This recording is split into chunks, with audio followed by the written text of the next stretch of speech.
Hello aspirants, आप सबका स्वागत है हमारे चैनल विस्टम प्लान पे। चलिए आज सेशन में स्टार्ट करते हैं और इसके अंदर हम जानेंगे इम्पोर्टेंट आर्टिकल जो आपके 2025 का जो आपका यूपीएससी का एग्जाम है, बहुत इंपॉर्टेंट है उसके लिए। ठीक है, तो चलिए अपने सेशन को स्टार्ट करते हैं। और अगर अभी तक आपने इस चैनल को सब्सक्राइब नहीं किया है तो फटाक से इसको सब्सक्राइब कर लो। ठीक है, चलिए तो पहला आपको करना है वो है शेड्यूल। ठीक है, आप बोलोगे आर्टिकल्स, अरे आर्टिकल्स हम करेंगे बट थोड़ा सा हम शेड्यूल की भी बात कर लें, ये भी आपका इम्पोर्टेंट ही है। ठीक है, तो इसका एक ट्रिक है याद करने के लिए, वो है आपका टीएस ऑफ ओल्ड टीएस। फिर अगर हम बात करें पहले अपने शेड्यूल की, तो वो है आपकी टेरिटरीज एंड स्टेट के लिए। सेकंड है आपका इमेलुमेंट्स के लिए। थर्ड है आपका एफर्मेशन एंड ओथ्स के लिए। ठीक है, तो T for territories and state, E for emoluments and A for affirmation and oath. And fourth number का है आपका आर मतलब Rajya Sabha seat allocation. Fifth number का आपका शेड्यूल है S for schedule tribe, schedule area control and administration.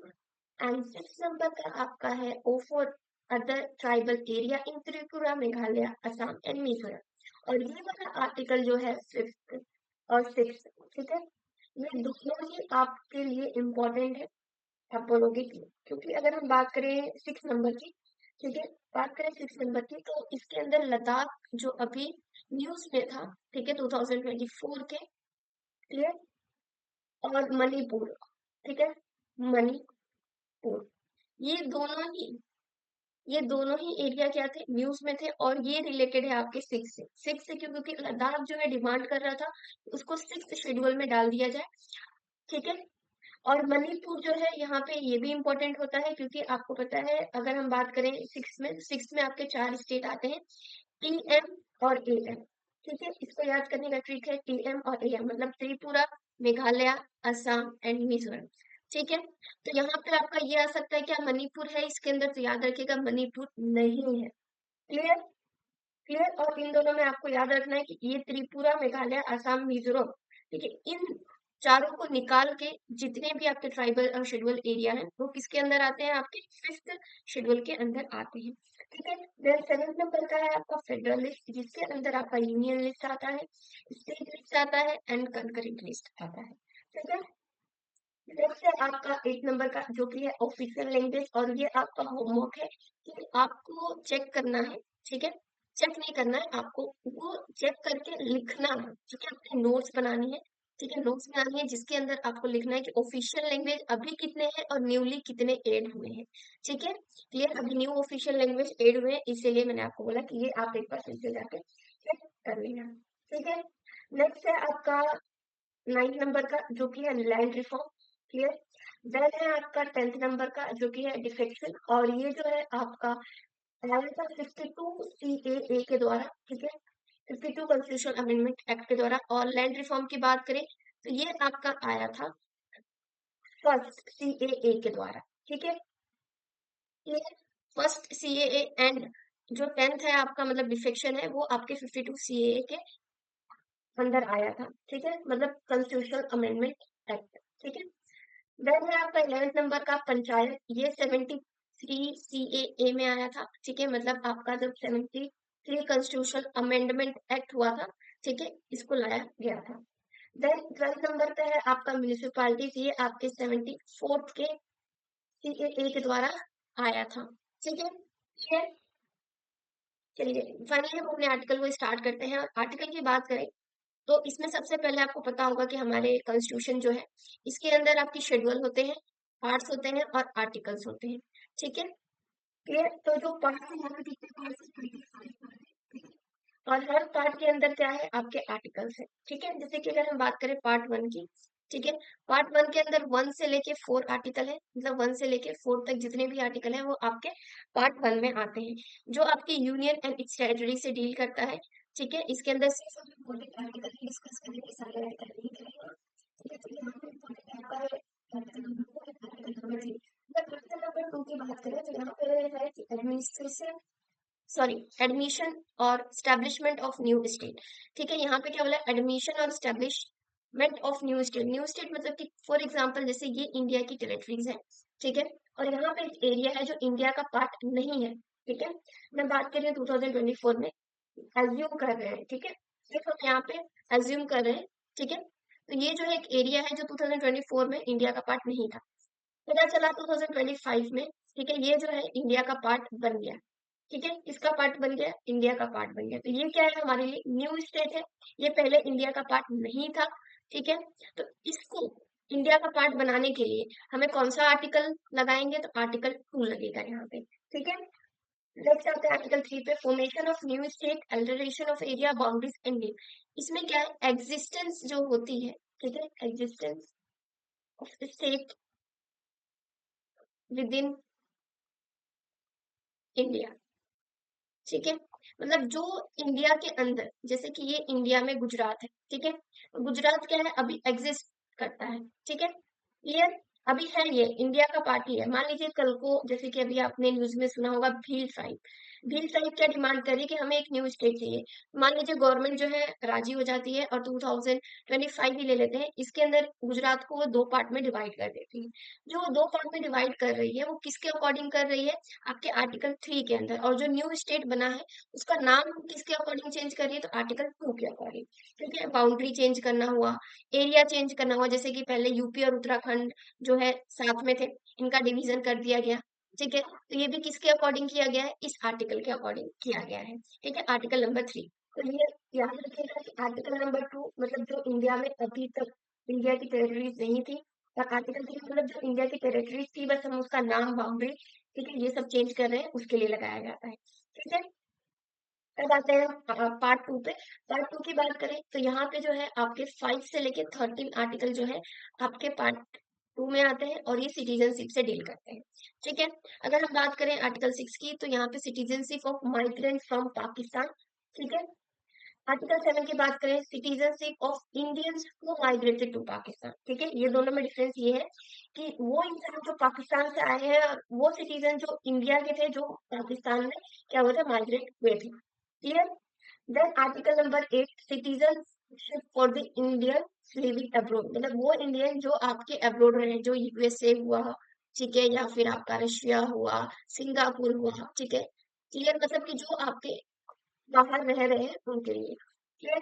Then है आपका article number 11, power of parliament to regulate citizenship, ठीक है। मतलब मान लीजिए यहाँ पे अगर बोला जाए कि सिटीजनशिप के लिए, ठीक है, सिटीजनशिप कैसे लेना है, 2 मिनट मैं इसको रख कर दूं, फिर मैं आपको समझाती हूँ।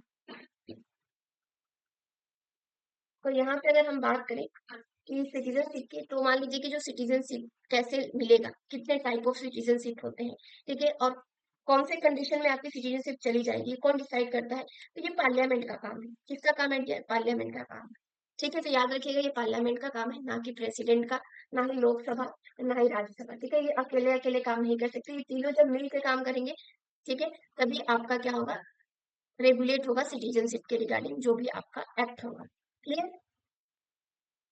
नेक्स्ट आते हैं अपने पार्ट 3 पे, जो कि मोस्ट मोस्ट इम्पोर्टेंट है, जो कि है आपका एफआर।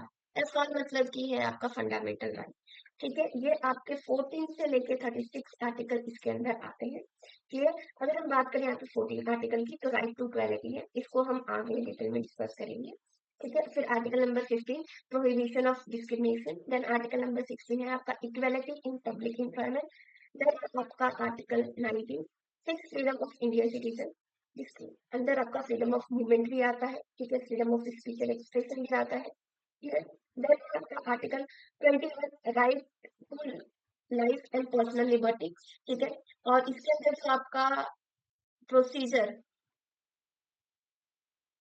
प्रोसीजर स्टैब्लिश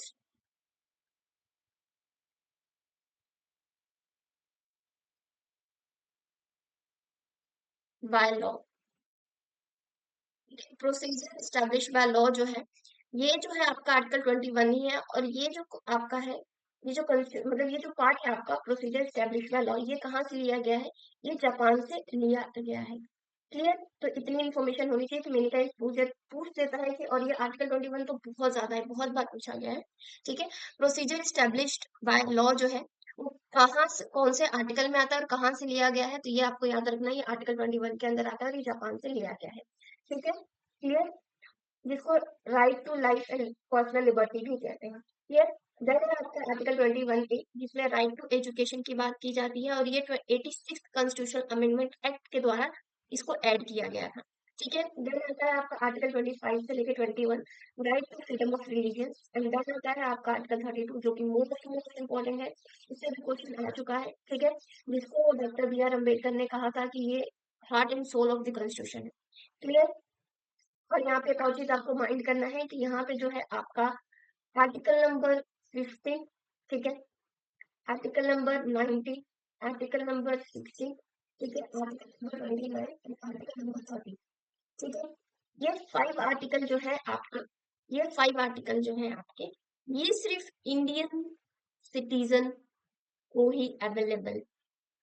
ठीक है, 15, 16, 19, 29 एंड 30 ये सिर्फ इंडियन सिटीजन को ही अवेलेबल है, ये फॉरेनर को अवेलेबल नहीं है।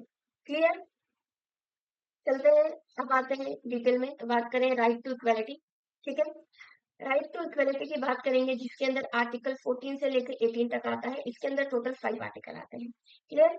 अगर बात करें 14 की, तो यहाँ पे equality before law and equal protection of law की बात की जाती है। अगर हम बात करें इक्वालिटी बिफोर लॉ, तो ये जो कॉन्सेप्ट है, ये कॉन्सेप्ट जो है आपका लिया गया है यूएसए से। ठीक है, किससे लिया गया है, लिया यूएसए से लिया गया है, और ये पॉजिटिव कॉन्सेप्ट है। जबकि बात करेंगे इक्वल प्रोटेक्शन ऑफ लॉ, ये आपका ब्रिटेन से लिया गया है, और ये नेगेटिव कॉन्सेप्ट है। क्लियर। नेक्स्ट आपका आंसर करेंगे, जिसके बात करेंगे prohibition of discrimination based on religious, race, caste, sex और प्लेस ऑफ बर्थ। ठीक है, मतलब बस समझ के लिए यहाँ पे रिलेशन के लिए एक है रिलीजियस, एक है रेस, एक है कास्ट, एक है सेक्स, और एक है आपका बर्थ ऑफ प्लेस। ठीक है, नेक्स्ट है आपका article number 16, equality of opportunity in public employment. ठीक है, मतलब पब्लिक एम्प्लॉयमेंट में सबको अपॉर्चुनिटी है सेम। फिर आता है आपका आर्टिकल 17,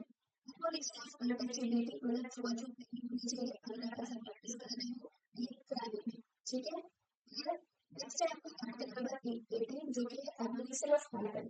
ठीक है, मतलब यहाँ पे आप टाइटल यूज नहीं कर सकते, जैसे कि पहले लोग टाइटल यूज करते थे, जैसे कि आप देखोगे लॉर्ड। ठीक है, देन सर, ये क्या था, पहले टाइटल था। ठीक है, जैसे कि सर दिनकर राव।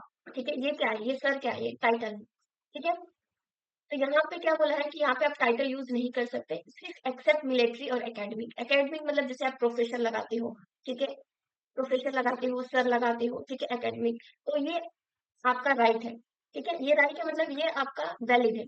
और मिलिट्री में जनरल लगा रहे हो। ठीक है, और भी जो भी आपके टाइटल्स होते हैं, अगर वो लगा रहे हो, तो ये भी क्या है, वैलिड है। बट फॉर एग्जाम्पल जैसे आप आईएएस हो, आप नॉर्मल हो, आप ना एकेडमिक पर्सन हो ना मिलिट्री पर्सन हो, और आप जैसे सर लगा रहे हो। ठीक है, देन आप अपने नाम के साथ आईएएस लगा रहे हो, जैसे for example IAS Sonam Singh. ठीक है, मैं अगर ऐसा लिखूंगी अपने नाम को, तो ये क्या है, क्या गलत है, क्या है, ये इनवैलिड है। और इससे क्या हो सकता है, केस हो सकता है। तो जो आपके टाइटल्स है वो आप नहीं लगा सकते। ठीक है, एक्सेप्ट एकेडमिक और मिलिट्री। क्लियर। चलते हैं अपने नेक्स्ट आर्टिकल्स पे, और वो है आपका राइट टू फ्रीडम। क्लियर। तो राइट टू फ्रीडम की बात करते हैं, और इसके अंदर हम बात करें तो इसके अंदर भी आपके आर्टिकल 19 से लेकर 22 तक है, और इसके अंदर भी आपके 5 आर्टिकल है। ठीक है, क्लियर। अब बोलोगे 5 आर्टिकल कहाँ से, यहाँ पे 21A भी है, मतलब ऐसे अगर काउंट करने जाए तो आपका 4 होगा, नंबर वाइज काउंट करेंगे तो 4 होगा, बट अगर देखा जाए तो यहाँ पे 5 होगा। ठीक है, आर्टिकल 19 की बात करें तो 6 फंडामेंटल फ्रीडम है। एक है आपका speech of expression, assembly, association, movement, residence and profession. ठीक है, देन है आपका article 20, protection against conviction for offence, जिसमें आपका नो एक्स सेप्टो लॉ, डबल जियोपार्डी और सेल्फ इंक्रिमिनेशन। देखिए यहाँ पे लिखा है एक्स पोस्टो फैक्टो लॉ, इसका मतलब क्या होता है, मान लीजिए आज जो है, फॉर एग्जाम्पल हम यहाँ पे ले रहे हैं, जैसे कि मॉब लिंचिंग की बात करें। ठीक है, अभी तक इसके रिगार्डिंग कोई लॉ नहीं था। ठीक है, तो इससे पहले जो मॉब लिंचिंग होती थी, तो वो क्या था, क्राइम था, उसके लिए पनिशमेंट मिलती थी, नहीं मिलती थी। क्यों, क्योंकि ये लॉ के अंदर मेंशन नहीं था। जबकि लॉ बन चुका है, अब क्या है, मॉब लिंचिंग क्या है, आपकी क्राइम है। तो अब मान लो आप मॉब लिंचिंग प्रैक्टिस कर रहे हो, तो आपको क्या मिलेगी, पनिशमेंट मिलेगी। तो लॉ बनने से पहले आप मॉब लिंचिंग करते थे, तो क्या उसके लिए पनिशमेंट मिलेगी, नहीं, क्योंकि लॉ बनने से पहले कर रहे थे और ऐसा कोई लॉ नहीं था उसके लिए। अब लॉ बनने के बाद अगर उसको प्रैक्टिस कर रहे हो, तो आपको क्या मिलेगा, पनिशमेंट मिलेगा। ठीक है, तो इसका मतलब यही होता है कि अगर लॉ एग्जिस्ट नहीं करता है, ठीक है, और वो क्राइम कर रहे थे, तो उसको अगर लॉ बन चुका है, तो इन फ्यूचर आपको उसके लिए नहीं मिलेगा पनिशमेंट, क्योंकि जब आप इसको प्रैक्टिस कर रहे थे, तब ऐसा कोई लॉ नहीं था। ठीक है? नेक्स्ट आता है आपका डबल जियोपार्डी। डबल जियोपार्डी मतलब मान लीजिए कि आज आपने क्राइम किया, जैसे कि चोरी आपने की है, ठीक है? क्लियर, आप उसके लिए एक बार जेल जाके आ चुके हैं, ठीक है? पता चला आप जैसे ही जेल के बाहर आया, जिसके घर आपने चोरी की थी, उसने बोला नहीं, मैं फिर से केस करूँगा, तुम फिर से क्या करोगे? पनिशमेंट खाओगे। तो ऐसा हो सकता है क्या? इससे इंसान एक क्राइम के लिए 2 बार पनिशमेंट खाए? नहीं, बिल्कुल भी नहीं, ठीक है? इसीलिए आप एक क्राइम के लिए 2 बार आप जेल नहीं जा सकते, मतलब 2 बार पनिशमेंट आपको नहीं मिलेगी, ठीक है? हाँ, बट ये है कि आपने दोबारा की तो दोबारा मिलेगा। एक बार करने के बाद, ठीक है, आपको उसी चीज के लिए 2 बार मिलेगी ऐसा नहीं, ठीक है? सेल्फ इंक्रिमेशन मतलब कि खुद के लिए गवाह आप नहीं बन सकते, ठीक है? नेक्स्ट है आपका article 21, right to life and personal liberty, जिसके अंदर राइट टू प्राइवेसी, इवन आपका जो आरटीआई आता है, ठीक है, ये भी आपका आर्टिकल 21 के अंदर आता है। और राइट टू क्लीन एनवायरनमेंट, ये अभी सुप्रीम कोर्ट ने बोला था दिल्ली के रिगार्डिंग, ठीक है, जब दिल्ली में एयर पॉल्यूशन हुआ था, क्लियर? तो ये आपको याद रखना है कि ये भी आपके आर्टिकल 21 में आता है। इवन राइट टू स्लीप भी आता है, ठीक है, राइट टू इंफॉर्मेशन भी आता है, ठीक है, आरटीआई, ये सब इसी के अंदर आता है। नेक्स्ट है आपका आर्टिकल 21 ए, जिसमें राइट टू एजुकेशन की बात की गई है। यहाँ पे फ्री और कंपलसरी एजुकेशन 6 से 14 साल के बच्चों को दी जाती है गवर्नमेंट के द्वारा, ठीक है, क्लियर? नेक्स्ट है आपका आर्टिकल 22। आर्टिकल 22 बात करता है protection against arrest and detection, sorry, detention, okay, preventive detention rule, okay. यहाँ पे क्या है, जैसे कि आपका आर्टिकल 21 जैसे कि आपको पता है 24 आवर के अंदर अगर आपको अरेस्ट किया गया है, तो मजिस्ट्रेट के सामने आपको पेश करना होता है। अगर पेश नहीं किया जाएगा, तो आप क्या कर सकते हो? आप केस कर सकते हो कि ये तो मेरी राइट है कि 24 आवर के अंदर मुझे मजिस्ट्रेट के सामने पेश करना चाहिए, ठीक है, बट यहाँ पे नहीं किया गया। ये क्या कर सकते हो आप? ऐसा कंप्लेंट कर सकते हो, ठीक है, उसी को बोल, जो ये प्रोविजन है, ये भी आपके आर्टिकल 21 के 22 के अंदर आता है, ठीक है, क्लियर? नेक्स्ट है आपका राइट अगेंस्ट एक्सप्लॉइटेशन। ये है आपका आर्टिकल 23 से लेकर 24 तक। इसके अंदर टोटल आपके 22 आर्टिकल आते हैं, 22 नहीं, मतलब 2 आर्टिकल आते हैं, ठीक है। अगर 23 की बात करें, तो ये बात करता है prohibition of human trafficking and force labour. ये जैसे कि आपके आपने सुना होगा बंधुआ मजदूरी, ठीक है। ह्यूमन ट्रैफिकिंग जैसे आप पता है लोगों को बेचा जाता है, जैसे गर्ल्स होती हैं उनका ट्रांसपोर्टेशन ज्यादा होता है। उनका ट्रांसपोर्टेशन मतलब उनको एक जगह से दूसरी जगह बेचा जाता है, ठीक है, या फिर भेजा जाता है, कहने का मतलब वही, क्लियर? देन है आपका आर्टिकल 24, जिसमें प्रोहिबिशन ऑफ चाइल्ड लेबर, मतलब कि अगर आप 14 ईयर से बिलो हो या फिर 14 ईयर में हो, तो आप कोई भी काम नहीं कर सकते, क्योंकि ये अगेंस्ट है, क्योंकि आपको 6 से लेकर 14 साल तक हो, तो आपको सिर्फ एजुकेशन करनी है, ठीक है। नेक्स्ट है आपका right to freedom of religious. ये है 25 से लेके 28। इसके अंदर टोटल 4 आर्टिकल है, क्लियर? अगर बात करें, तो यहाँ पे 25 जो है आपका है freedom of religious, conscience and propagation of faith, ठीक है। देन है आपका article 26, freedom to manage religious affair. Article 27 है no tax for promoting any religion. Article 28 है आपका freedom in religious instruction in educational institution. ये इंपॉर्टेंट है क्योंकि मदरसा का अभी ज्यादातर न्यूज में था, ठीक है, क्लियर? और ये भी है आपका आर्टिकल 26 भी है freedom to manage the religious affair, clear? ये दो आर्टिकल अभी फिलहाल न्यूज में थे, इसलिए आपको एक बार इसको देख लेना है, ठीक है। ये आपके स्टेटमेंट के फॉर्म में आ सकता है कि 2-3 स्टेटमेंट दिया जाएगा आर्टिकल के साथ, ठीक है, जैसे कि article 20 it consist the freedom in religious instruction in educational institute, ठीक है। देन आपका सेकेंड स्टेटमेंट आ सकता है कि article 26 freedom to manage the religious affair. फिर आपका सी स्टेटमेंट आ सकता है कि आर्टिकल 25, ठीक है, no tax for promoting any religious, ठीक है। और आपको इसमें बताना है कौन सा करेक्ट है, तो आपको पता है ए और बी आपका करेक्ट है, और ये जो आपका सी स्टेटमेंट बोला वो मेरा इनकरेक्ट था, ठीक है। तो ऐसे स्टेटमेंट के फॉर्म में आ सकता है आपके एग्जाम में, तो ये एक बार आपको याद रखना है, क्लियर? और ये अभी रिसेंटली न्यूज में भी था। नेक्स्ट है आपका कल्चरल एंड एजुकेशनल राइट, जो 29 से लेके 13 है। और ये भी मैंने बोला था, ये जो आर्टिकल है ये किसके लिए है? सिर्फ इंडियन के लिए, ठीक है, जो इंडियन के सिटीजन है उनके लिए है। ठीक है, अगर बात करें 29 की, 29 बात करता है protection of language, script and culture of minorities. और याद रखिएगा माइनॉरिटीज का डेफिनेशन जो है आपका कॉन्स्टिट्यूशन में मेंशन नहीं है। एंड सेकेंड जो माइनॉरिटी कॉन्स्टिट्यूशन में मेंशन है वो दो टाइप की मेंशन है, एक है आपकी रिलीजियस माइनॉरिटी और एक है आपका लैंग्वेज। ठीक है, लिंग्विस्टिक मतलब लैंग्वेज के बेस पे और रिलीजियस के बेस पे। ठीक है, यही दो माइनॉरिटीज आपकी मेंशन है कॉन्स्टिट्यूशन में और डेफिनेशन मेंशन नहीं है। क्लियर। और इसके अलावा जैसे कास्ट हुआ, ठीक है, बेसिक हुआ, ये कुछ मेंशन नहीं है, तो ज्यादातर आपको दो ही माइनॉरिटीज मेंशन है। क्लियर। देन है आपका article number 30, right to minorities to establish और manage the educational institution. Okay. Then आपका आता है right to constitutional remedies, most important है। ठीक है, अगर आर्टिकल 32 की बात करें तो right to approach the supreme court for the enforcement of fundamental right. मान लीजिए कि आपका फंडामेंटल राइट है कि राइट टू स्पीच है ना, right to speech and expression.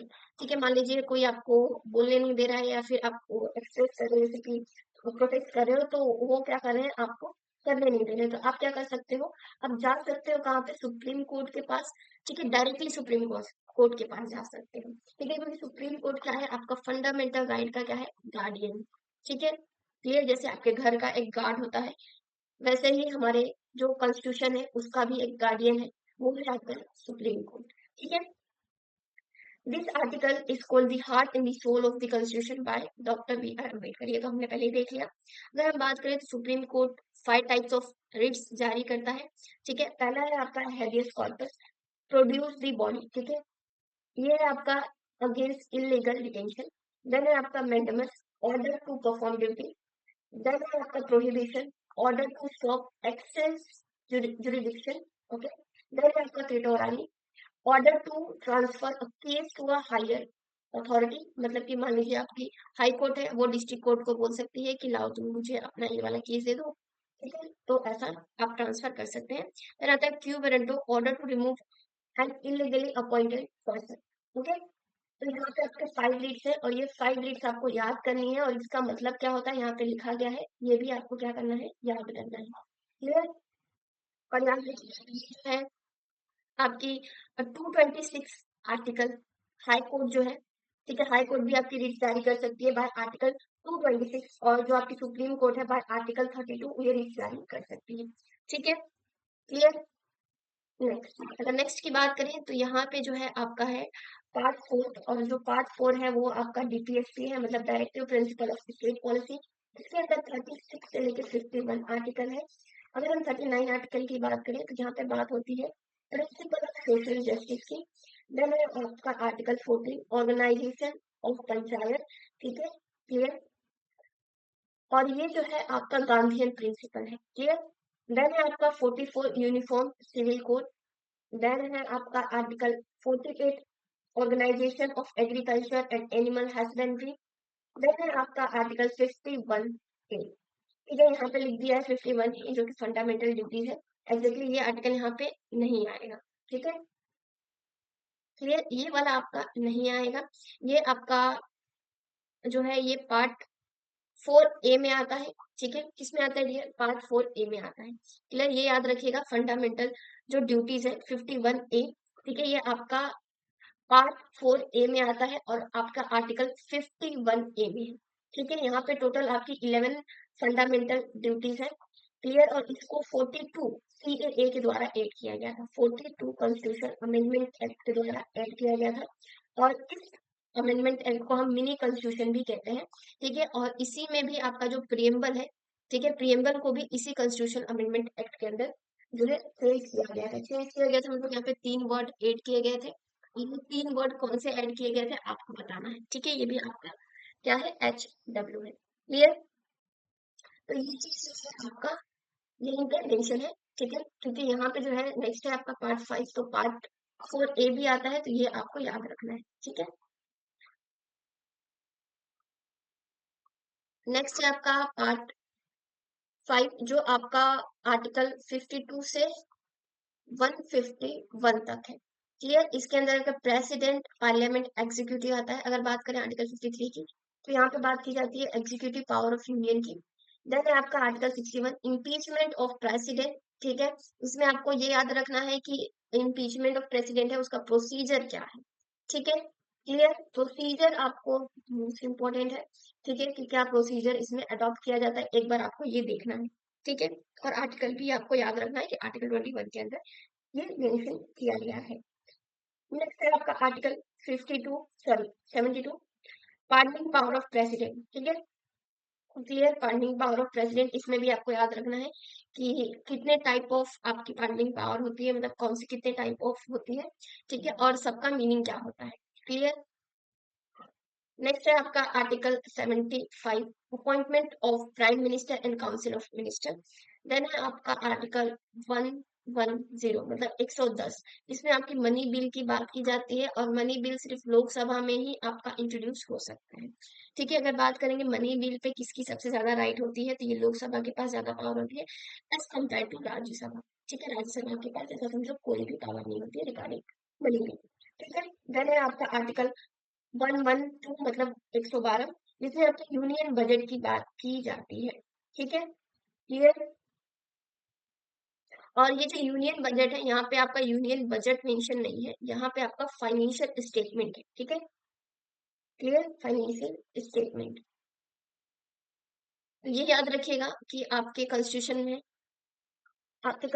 में जो है यूनियन बजट मेंशन नहीं है, फाइनेंशियल स्टेटमेंट मेंशन है। ठीक है, क्लियर। नेक्स्ट चलते हैं पार्ट 5 और 6 में। ठीक है, पार्ट 5 और 6 की बात करें तो यहाँ पे जुडिशरी की बात की जाती है। ठीक है, एक होगी आपकी हाई कोर्ट और एक होगी आपकी सुप्रीम कोर्ट। ठीक है, अगर हम बात करें आर्टिकल 124 की, तो इस्टेब्लिशमेंट ऑफ सुप्रीम कोर्ट की बात की जाती है इसमें। देन है आपका article 131, original jurisdiction of supreme court. ठीक है, यहाँ पे ये यहाँ पे इम्पोर्टेंट है। ठीक है, इसका एक बार डिटेलिंग कर लेना आप लोग। ठीक है, लक्ष्मीकांत बुक उठाना और उसमें ये एक बार इसका प्रोसीजर पढ़ लेना, क्योंकि देखिए यूपीएससी इतनी आसान से नहीं क्वेश्चन पूछती आर्टिकल से, हाँ आर्टिकल के अंदर जरूर जाती है। ठीक है, कि प्रोसीजर क्या है वो आपको एक बार याद करना है। फॉर एग्जाम्पल जैसे कि अभी 2024 के अंदर क्वेश्चन आया था कि लोकसभा के जो स्पीकर होते हैं, ठीक है, जो स्पीकर जैसे इनके ऊपर केस चल रहा है, तो इनके पास क्या क्या राइट है। ठीक है, जैसे कि वो मीटिंग को अटेंड कर सकते हैं, वोट दे सकते हैं।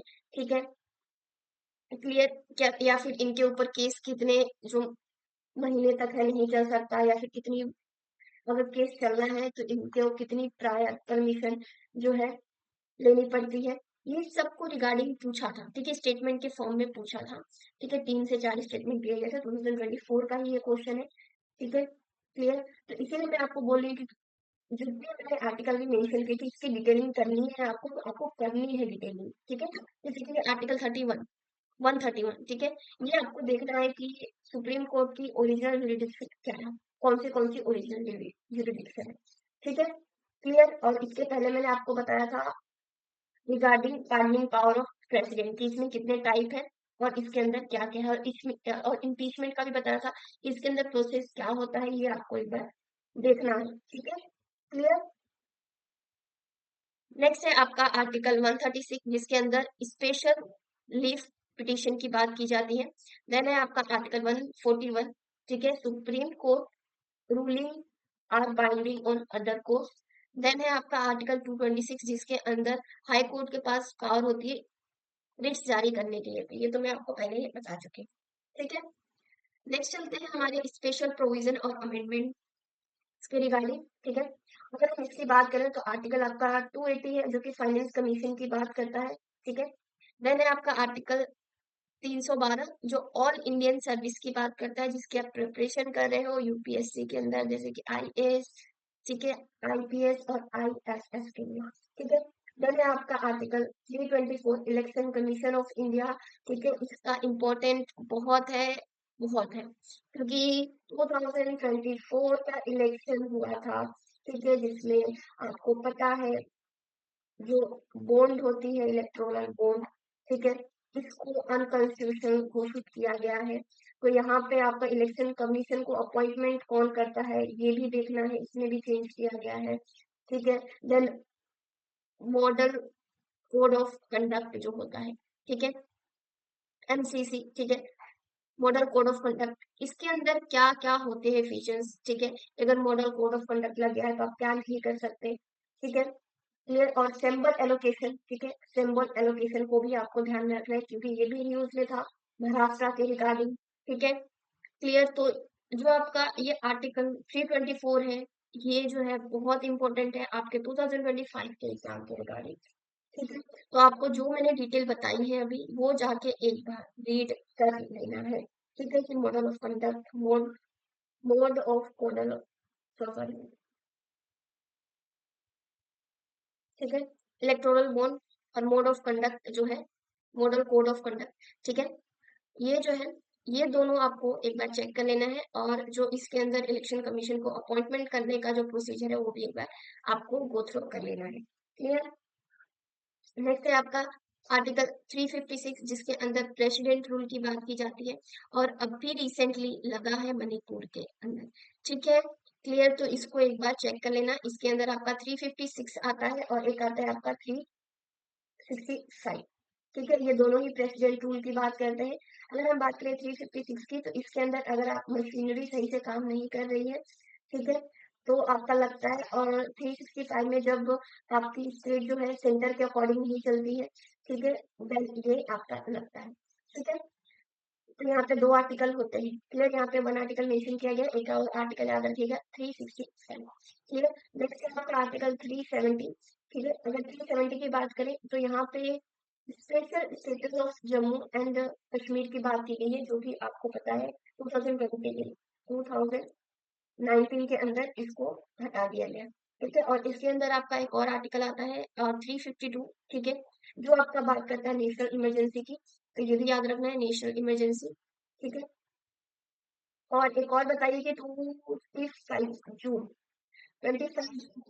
कौन सा डे मनाया जाएगा, ठीक है, क्योंकि ये 2000 आई थिंक सो 2024 के अंदर ही आपके पीएम जो है नरेंद्र मोदी ने घोषित किया था। तो 25 जून को जो है हम क्या मनाएंगे बताइए, कॉन्स्टिट्यूशन हत्या दिवस मनाएंगे, मतलब संविधान हत्या दिवस मनाएंगे, ठीक है। और क्यों मनाएंगे, क्योंकि नेशनल इमरजेंसी 1975 में इंदिरा गांधी ने लगाई थी, ठीक है। इसीलिए आर्टिकल 352 जो नेशनल इमरजेंसी की बात करता है, इसमें 3 क्राइटेरिया होता है जिससे आप नेशनल इमरजेंसी लगा सकते हो, ठीक है। फिर नेक्स्ट अगर इसके अंदर जो आपका पहले इसके अंदर एक और था जो था इंटरनल डिस्टर्बेंस, ठीक है। इंटरनल डिस्टर्बेंस जो है ये भी एक इसके अंदर क्या था, आपका क्राइटेरिया था जिसको 42 कॉन्स्टिट्यूशनल अमेंडमेंट एक्ट के द्वारा चेंज कर दिया गया, ठीक है। क्लियर। और यहाँ पे एक और आर्टिकल रह गया है वो बताना मैं भूल गई और यहाँ पे मेंशन नहीं है, एक है आपका आर्टिकल 360, ठीक है। वेट अ सेकंड मैं बात कर लूँ, चलिए नेक्स्ट है आपका 360, ठीक है।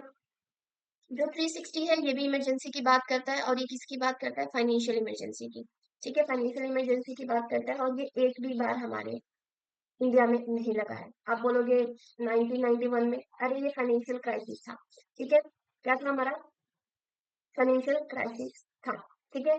जिसमें बैलेंस ऑफ पेमेंट जो है वो क्या हो गया था हमारा, गिर गया था, ठीक है। क्लियर। क्योंकि हमारा जो डेफिसिट है वो क्या हुआ था, हमारा इंक्रीज हो गया था, जिसकी वजह से जो हमारा फॉरेस्ट रिसोर्स होता है वो क्या हो गया था, डिप्लेक्ट हो गया था, ठीक है। क्लियर। तो उसके वजह से हमें क्राइसिस देखने को मिला था। क्लियर। तो यहाँ पे याद रखिएगा फाइनेंशियल जो इमरजेंसी है वो एक भी बार नहीं लगाई गई है। क्लियर।